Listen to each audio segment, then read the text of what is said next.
In the late 18th century, the British Empire stood as an unrivaled global power, its influence stretching across continents and oceans. Yet, across the Atlantic, a collection of 13 colonies simmered with discontent.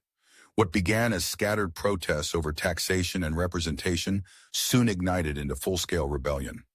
The British, led by King George III and guided by Parliament, viewed these colonial grievances as little more than a troublesome disturbance, a flicker of unrest that, with the right show of force, could be swiftly extinguished.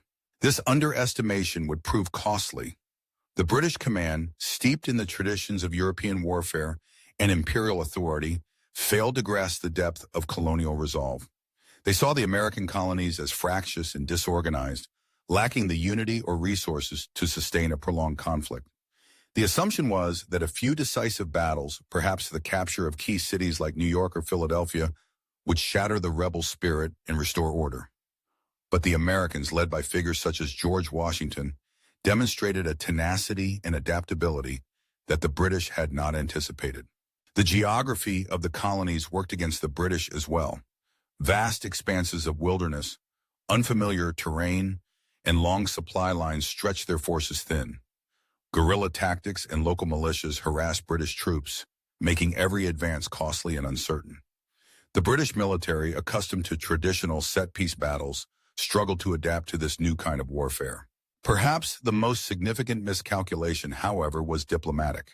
The British failed to recognize the potential for foreign intervention. As the conflict dragged on, the American cause attracted the attention of France, Britain's long-standing rival. French support, both financial and military, proved decisive. The entry of France into the war transformed the conflict from a colonial rebellion into a global struggle. French fleets challenged British control of the seas, and French troops bolstered the American ranks. Spain and the Dutch Republic, too, would eventually join the fray, further straining British resources. Inside Britain, the war's unpopularity grew. Mounting casualties, spiraling costs, and a lack of clear progress eroded public support. Parliament became divided, and political will wavered.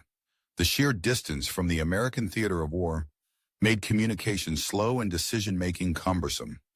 Meanwhile, American leaders capitalized on every British misstep, rallying their people with promises of liberty and self-determination. The climactic moment came at Yorktown in 1781. Trapped by American and French forces, the British Army under General Cornwallis was compelled to surrender. The defeat sent shockwaves through London.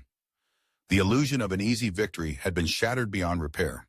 Negotiations began, and in 1783, the Treaty of Paris formally recognized the independence of the United States of America. The loss of the American colonies marked a turning point for the British Empire. No longer could it assume that its power alone would guarantee obedience. The birth of the United States signaled the emergence of a new nation built on ideals that would inspire movements for independence around the world. For Britain, the episode was a humbling lesson in the dangers of underestimating one's opponents and the unpredictable consequences of global rivalry.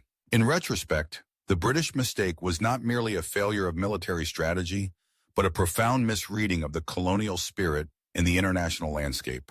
What seemed at first like a minor uprising became the catalyst for the creation of a new nation, forever altering the course of history.